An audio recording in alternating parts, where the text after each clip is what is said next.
Maintenant, on va regarder certaines limitations de l'ordonnancement en ligne.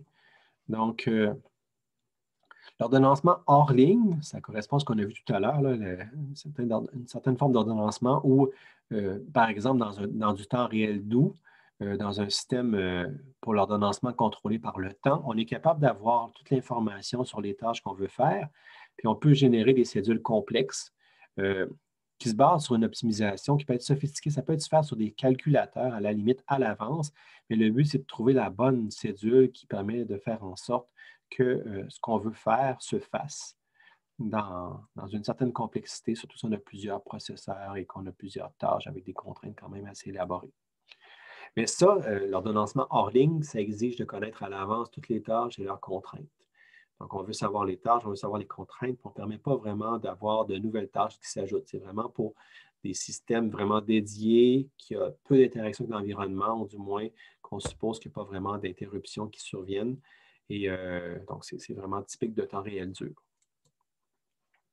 Donc, ceci dit, ça manque manifestement de flexibilité. Donc, toute nouvelle tâche imprévue va être difficile à gérer. On peut les intégrer dans la cédule de base, mais là, on ne sera pas optimal dans notre ordonnancement dans ce contexte-là. Donc, les ajustements sont difficiles face aux variations de déroulement. D'autre part, l'ordonnancement en ligne, comme on a vu juste précédemment avec les algorithmes comme EDF, les décisions sont prises sans connaître les tâches futures. Donc, on a une certaine myopie, on ne voit pas tout ce qui s'en vient. On prend les décisions avec ce qu'on a sous la main.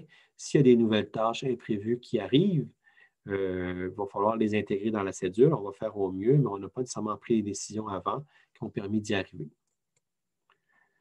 Donc, ça ne fait pas nécessairement le meilleur usage des ressources. Donc, ce n'est pas aussi bon en termes d'optimalité de cet ordonnancement qu'on pourrait avoir qu'un ordonnancement hors ligne. Donc, c'est bon pour l'ordonnancement contrôlé par les événements. Lorsque c'est plus, on est dans un système qui reçoit des événements qui doit les traiter. Donc, en temps réel doux, par exemple, c'est plus typique. Donc, c'est quelque chose qu'on peut voir en temps réel doux. On va être capable de quand même répondre à des imprévus ou à des requêtes qui n'étaient pas planifiées à l'avance totalement. Donc, lorsque la charge de travail futur n'est pas prévisible, c'est la seule option. On ne peut pas faire d'ordonnancement hors ligne quand on ne sait pas ce qui s'en vient, ou du moins, on ne peut pas le faire de façon réaliste vraiment tant que ça. Donc, ça gère bien les variabilités dans le déroulement des opérations. Un ordonnancement en ligne, c'est quand même à la base basé sur une approche en ligne qui peut être un peu myope, mais qui gère l'imprévu. Et les algorithmes utilisés sont assez légers en traitement. Donc, on n'a pas besoin d'avoir des algorithmes bien élaborés. Ça peut se faire vraiment sur un microcontrôleur assez de base. L'ordonnancement ne devrait pas être très coûteux. Donc, il y a certaines anomalies qu'on peut observer avec ça. Donc, il y a différentes anomalies, comme par exemple avec deux processeurs. Si on fait un exemple d'ordonnancement en ligne avec deux processeurs, et qu'on dit que les tâches peuvent être assignées à n'importe quel processeur, donc on a un système dynamique. On a des tâches qui sont préemptibles, mais ça, ce n'est pas dynamique dans le sens que c'est statique. On a les tâches qui peuvent être assignées à n'importe quel processeur, mais une fois qu'elles sont assignées, elles restent assignées. Elles ne migrent pas entre les processeurs. Donc, ça, c'est typique d'un système statique. Donc, on est deux processeurs, on n'a pas d'affinité avec les processeurs par rapport à nos tâches. Nos tâches sont préemptibles, mais ne peuvent pas migrer une fois qu'elles sont lancées. Et là, on dit qu'on a toutes les tâches sont de durée prédéterminée, sauf J2, qui, lui, va avoir un temps qui varie entre 2 et 6. Donc, la durée de J2 est variable. Et selon cette durée-là, on va avoir différents cas de figure qu'on va vous présenter. On dit, par exemple, que pour J2 est égal à 6, donc c'est la plus longue durée, l'ordonnancement va être optimal. Donc, on va avoir un ordonnancement en disant, c'est avec EDF, ça, on va avoir J1 et J3 sur le processeur 1 et J2 et J4 sur le processeur 2. Ça, c'est optimal. Mais avec J est égal à 2, on va avoir un ordonnancement sous-optimal. On va avoir 1 qui est lancé et J3 arrive après le lancement de J4. On va se mettre à J3 pour faire un premier coup d'exécution. Là, vu que J4, excusez-moi, donc on va avoir J4 ici qui est lancé, mais au temps 4, J3 arrive. Donc, vu que J3 arrive à ce moment-ci, on va laisser le processeur à J3. L'affaire, c'est que vu qu'on ne permet pas la migration, vu que J4 est accroché au processeur 2, on va devoir attendre la fin de J3 avant de faire J4, de revenir à J4. Donc, on va arriver à compléter J4 au temps 20, qui est vraiment beaucoup, alors qu'on aurait pu terminer ça au temps 16. Et donc, ici, si on avait attendu un coup d'horloge pour envoyer J3 sur le processeur 1 et laisser aller J4, on se serait mieux porté. On aurait eu un meilleur résultat. Pour J3, c'est la même chose. Le résultat est toujours sous-optimal. Donc, pour J2 est égal à 3, je veux dire. Donc, J2 prend 3 coups d'horloge ici. On a J4 qui arrive au temps 3, qu'on lance au temps 3, qui fait un coup de un temps. Puis après ça, on a J3 qui embarque. Puis le fait que J3 embarque, on va bloquer J4 au processeur 2. Puis encore une fois, ça va prendre 21 coups de 21 temps pour y arriver. Puis pour J2 est égal à 5, là, on a un ordonnancement optimal parce que J2 est assez long. Il prend assez de temps pour que J3 et J4 partent en même temps, puis qu'on va les faire partir sur des processeurs différents. Donc là, on voit que la pathologie va être, on peut dire, réglée comme ça. Donc, ici, le problème, c'est le problème de système statique, à savoir qu'une tâche, lorsqu'elle est lancée sur un processeur, doit se compléter sur le processeur. Ça crée des problèmes parce que finalement, on ne peut pas migrer pour rééquilibrer les choses. Donc, ça, c'est un cas qui est tout à fait possible et qu'il faut en tenir compte. Donc, pour identifier les pires et les meilleurs cas, souvent, il faut faire plein de simulations. Il faut tenter de, donc, soit en optimisant, soit en faisant des simulations, on peut voir qu'est-ce qui arrive. On peut observer ces anomalies-là qui peuvent survenir parfois. Aussi, parfois, on peut manquer l'échéance. Donc, par exemple, en temps réel dur, si ça arrive, là, si on a un manquement d'échéance, l'impact peut être catastrophique. On peut dire, je ne sais pas moi, dans une centrale nucléaire, on manque des échéances de temps réel dur, ce qui fait que la réaction nucléaire s'emballe. C'est une catastrophe. Ça peut créer un incident vraiment majeur. Un cardiostimulateur aussi, s'il n'est pas capable de fonctionner correctement et de stimuler le cœur, on peut en arriver à une mauvaise stimulation, puis ça peut créer des problèmes ou ça peut carrément faire en sorte que la personne a un nouvel infarctus. Donc, ça, on ne veut pas ça. Fait que, dans du temps réel dur, généralement, on se dit par définition qu'on ne peut pas se permettre de manquer des échéances. Dans du temps réel doux, les impacts sont moins importants. C'est par définition, c'est comme ça. Donc, si par exemple, on fait un affichage de vidéo puis on manque un frame vidéo, ben, ça va être un peu désagréable. Ça va dégrader la qualité de ce qu'on a, mais ça ne sera pas une catastrophe. Et donc là, on peut dire que la valeur d'une tâche, lorsque l'échéance est manquée, dépend de l'application et du retard encouru. Donc, selon le contexte dans lequel on se place, la valeur de la tâche qui n'a pas été complétée à temps peut rester. Par exemple, ici en haut, on voit qu'on a dit que ça, c'est le cas où vraiment la tâche n'a pas été complétée à temps, mais quand même, d'avoir son résultat n'est pas si mauvais que ça. Ce résultat-là réduit de valeur avec le temps, mais il peut avoir une certaine valeur. Donc, dans ce cas-ci, qui est peut-être le cas le plus optimiste, on peut dire vraiment que ça va. Alors que si on regarde dans les autres courbes en bas, ce n'est pas la même chose. Donc là, l'échéance, on va avoir finalement d'autres cas de figure qui sont différents.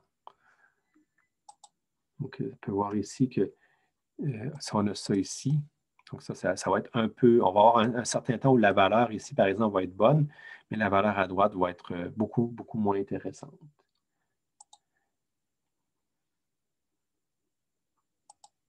Et si, par exemple, on regarde le cas de figure ici, comme ça, donc on voit qu'il y a une certaine valeur au début, puis rapidement, autant ici, la valeur va être complètement perdue. Donc ça, c'est un cas où carrément, il n'y a aucune valeur associée à dépasser un certain délai, donc on n'a plus intérêt à le faire. On a d'autres cas, finalement, d'autres cas qu'on pourrait qualifier, on pourrait dire plus, ça ressemble plus à du temps réel dur, où là, si on manque l'échéance, rapidement, on passe d'une valeur qui décroît à une valeur négative. Et donc, on n'a carrément pas intérêt à continuer l'exécution. Donc, soit qu'on doit pallier une situation problématique, ou soit qu'on peut dire qu'on consomme des ressources inutilement, puis qu'on devrait libérer, on devrait arrêter immédiatement la tâche qui n'a pas été finie dans les temps pour aller laisser plus de ressources aux autres processus, aux autres tâches.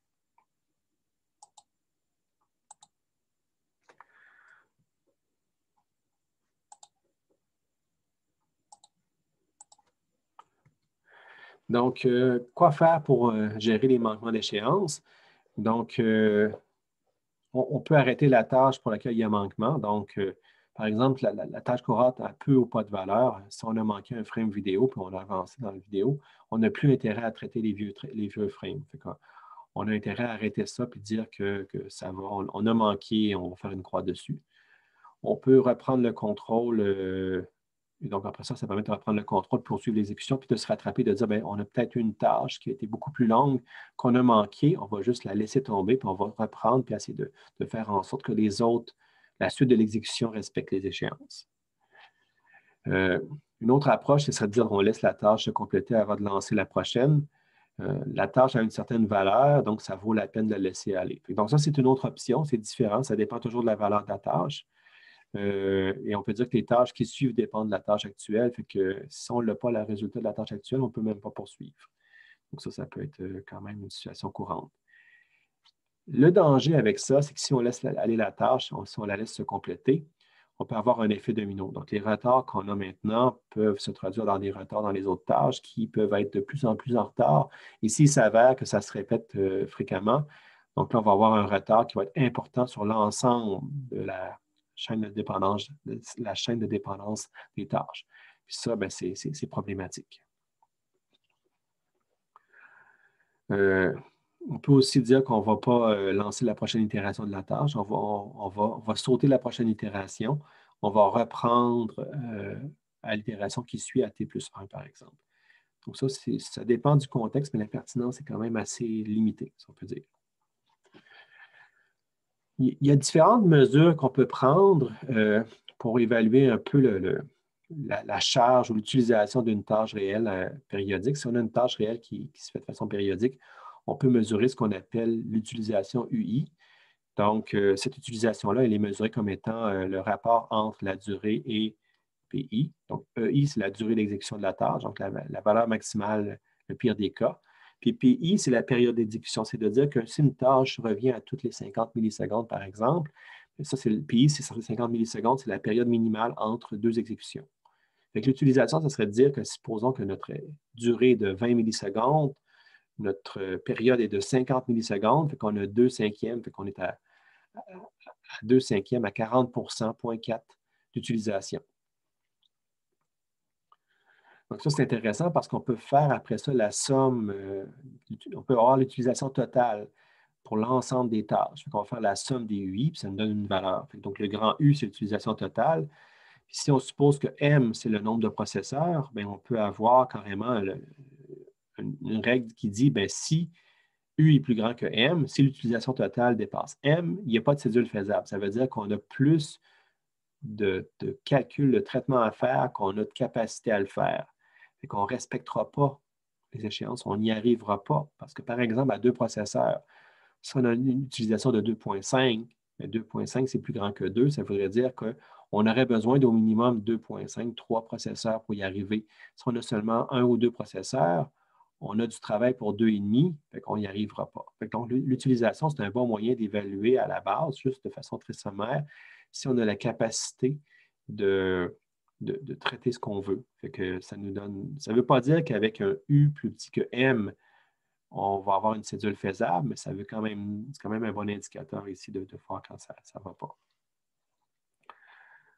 Donc, si U est plus petit que M, on peut dire qu'il existe une cédule faisable, mais ça assume qu'il y a préemption et migration. Donc, s'il y a préemption et migration, ça pourrait aller. On devrait arriver à avoir une cédule faisable. S'il n'y a pas de migration possible ou il n'y a pas de préemption, donc là, on n'a pas de garantie, ça se peut qu'on ne puisse pas y arriver malgré le fait que U est plus petit que M. Donc, c'est quand même une bonne mesure à utiliser pour calculer les besoins d'une application en temps réel. On peut aussi avoir la densité d'une tâche. Donc, ça, c'est ce qu'on appelle le ρI, qui est égal au rapport entre la durée EI et le delta I moins PI. Le delta I, c'est égal à DI moins RI. Donc, c'est l'échéance relative d'une tâche. Donc, c'est la différence entre l'échéance absolue et le temps de lancement. Donc, on va dire, bien, on va regarder la différence entre l'échéance absolue. Il faut que ça se termine à ce moment-là. Le temps de lancement, ça, c'est un delta, moins la période ici, PI. Et donc, avec ça, on peut avoir la densité d'une tâche, puis on peut avoir la densité de toutes les tâches, qui est la somme des ρI. Donc, Pour un processeur avec M est égal à 1, on a une cédule faisable si la densité est inférieure ou égale à 1. Bon, donc, en faisant la somme des densités, si on est inférieur ou égal à 1, il y a une cédule qui est faisable. Puis là, donc, EDF, dans ce contexte-là, avec un processeur, est capable de trouver la cédule. Donc, si on fait nos calculs ici, puis on arrive que ρ est plus petit ou égal à 1, ça veut dire que EDF peut trouver la cédule. Cependant, si ρ est plus grand que 1, il pourrait exister des cédules faisables aussi. Donc, c'est une condition suffisante, mais non nécessaire. Donc, c'est ça. Donc, ici, on a plus qu'un processeur, si M est plus grand que 1, si delta I est égal à PI, donc on pourrait dire qu'une condition donc, suffisante serait de dire que ρ est plus petit ou égal à M moins 1 U max, où U max est égal au maximum du ratio de I de PI. C'est une formule un peu élaborée qui s'applique seulement au cas où on a plus qu'un processeur. Fait qu'on peut supposer donc que quand delta I est égal à PI, ben, c'est égal à 0 comme dénominateur pour le ρ I. Donc, je pense qu'il faut contourner ça. C'est comment je dirais, ça veut dire qu'on est quand même à pleine capacité par rapport à notre période versus la durée. Fait qu'on on a finalement des cas de figure où on est à pleine capacité.